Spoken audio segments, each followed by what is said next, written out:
Believe me, as a married mother of 4, marriage is not all it's cracked up to be. I felt very shocked when I read that. I was actually physically shaking when I read it. The woman that wrote the letter, who was in quite a responsible position in the department, answering matters of family law and so on, made no attempt to veil her personal bias. So this public servant offered a whole lot of personal comments. Oh, definitely, of which I found extremely offensive to me as an individual, to Jennifer and myself as a couple. It was just outrageous. The couple decided to marry despite the email, preferring instead to have the validity of their marriage tested in the family court. They hired lawyer Rachel Warbank, herself a transsexual and expert on the condition. Rachel Warbank decided to fight the case against the Attorney General's Department on the basis of science.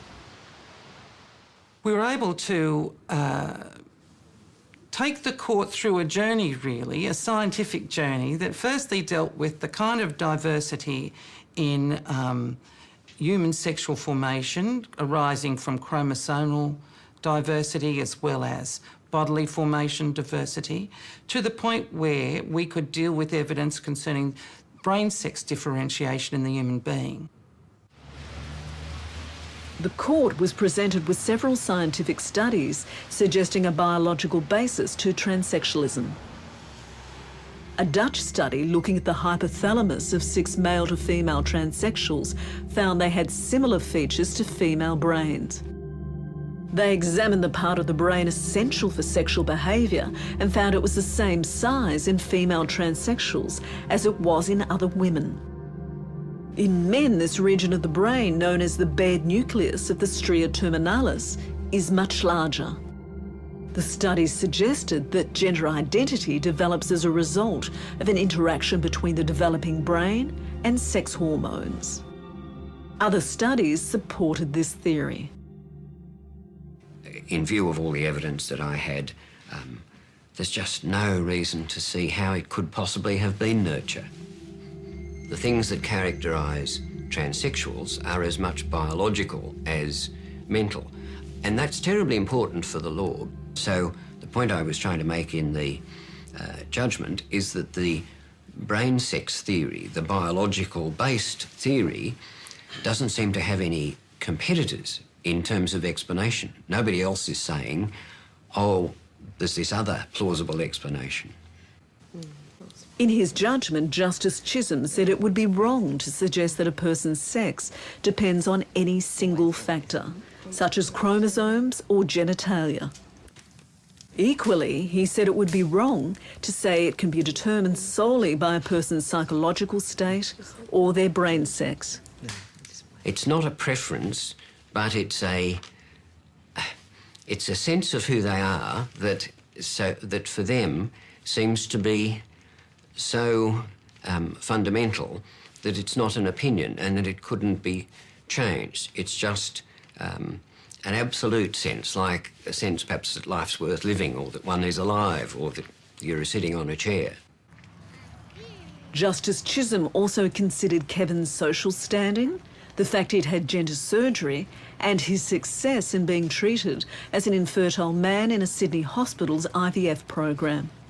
Justice Chisholm determined that Kevin, at the time of his marriage, was a man, and therefore the marriage was legal. He said in his judgment, "It's difficult to imagine how there could be a stronger case on the facts for a person with female chromosomes, born with female genitalia and chromosomes, to be treated as a man. I refer to the extensive evidence relating to his self-perception, appearance, medical history and functioning in society." The Attorney General's Department appealed Justice Chisholm's decision, and the case went to the full bench of the family court. It also decided in Kevin's favour. Kevin and Jennifer are now happily married, living with their 2 children in suburban Sydney. That's all we want, is to blend in and get on with our lives. We don't want to go out saying, hey, we're different, hey, look at us, hey, treat us with a special kind of I don't know what, you know. We're just like everyone else. We work, we pay our taxes, we care for our family. What more do you want? Far more controversial than adults changing gender is the issue of adolescents wanting to. Children seeking medical treatment must go through the family court. This follows a controversial case last year in Melbourne, where Alex, a 13-year-old born into a girl's body, wanted to become a boy. A teenage girl has become the first child in Australia to be given legal approval for a sex change on psychiatric grounds. The teenager, known only as Alex, will be allowed to start irreversible hormone treatment when she turns 16, but the court decision has divided medical authorities. Alex was a very distressed adolescent who was extremely depressed because of his gender dysphoria, was quite suicidal. And certainly evidence suggests that he is much happier now, having commenced treatment. The court decided the teenager could take the chosen name of Alex and should be referred to as a male. It also agreed to the contraceptive pill to suppress menstruation.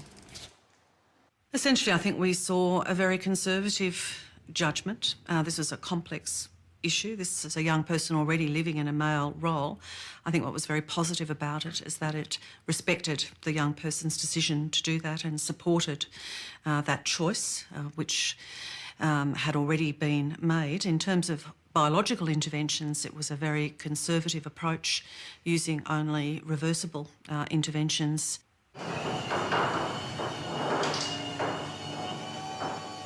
At 16, testosterone will be considered to begin his physical transition.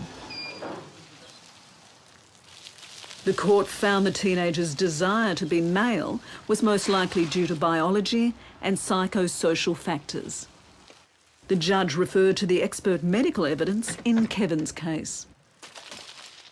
Nobody chooses to go through this route. It's not something you'd choose for yourself or you'd wish on your worst enemy type of attitude. It's not a walk in the park. It's not simple or easy. And it involves a lot of medical intervention. Tell me what the good things about being a girl are. What do you like about being a girl? Dr. Louise Newman specialises in child and adolescent gender issues. She currently has 4 adolescents wanting treatment to change gender. To do so, they will have to get permission from the family court. A 13-year-old who says she is a girl born into a boy's body recently went before the family court in New South Wales, seeking the first stage of treatment. In this case, we're actually seeking to use puberty-blocking hormones, which will delay pubertal change in this young person, on the grounds that they'll be distressed by that and probably not able to tolerate that, and that it's very clear for them that those changes are not going to be acceptable. Lawyer Rachel Wallbank presented medical evidence in court that puberty blockers were reversible and could save the child from self-harm or, worse, suicide. Not everyone agrees with the view that adolescents should receive puberty blockers for this condition. Many religious organisations are opposed to any form of medical intervention, and some doctors question the long-term effects of puberty blockers. I don't think we really know the long-term effects on bone density of missing out on a couple of years of the accumulation of bone density. All the medical evidence, all the lived experience of people with transsexualism like myself, however, and all of the post-treatment studies of children indicate that the earlier the children with transsexualism receive this treatment, the better their lives are, the happier they are, and the more they can actually live out a useful and fulfilling life. What about the critics who say adolescence is a time of turmoil anyway? They could grow out of it, they could change their mind, they could in fact simply be gay. What do you say to those critics?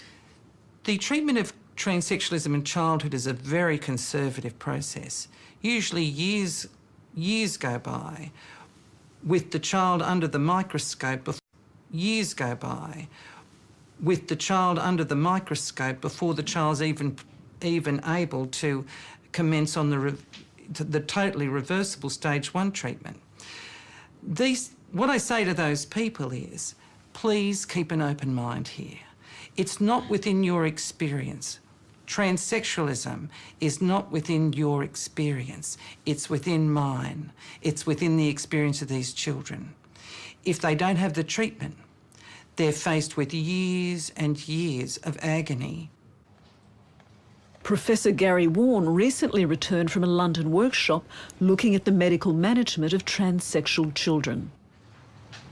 Advocates argue that puberty blockers must be given to a child by 12 or 13 before puberty arrives. But Professor Warne and some other doctors believe they shouldn't be administered to any child under the age of 16. They're worried about making the wrong decision, and they're worried about it coming back to bite them later on. And can that happen? It has happened. At what age should a young person be able to take things like hormones, for example? It's a dilemma because young people, it's a dilemma because you're wondering all the time whether the young person has a core gender of the sex they identify themselves to be, or whether they've actually got enough life experience to make that judgment. G'day. Craig Andrews runs a support group for female to male transsexuals. He's been concerned about the increasing number of teenage girls contacting his organisation wanting treatment because they think their lives would be better as men. I think young people, for a whole range of reasons, can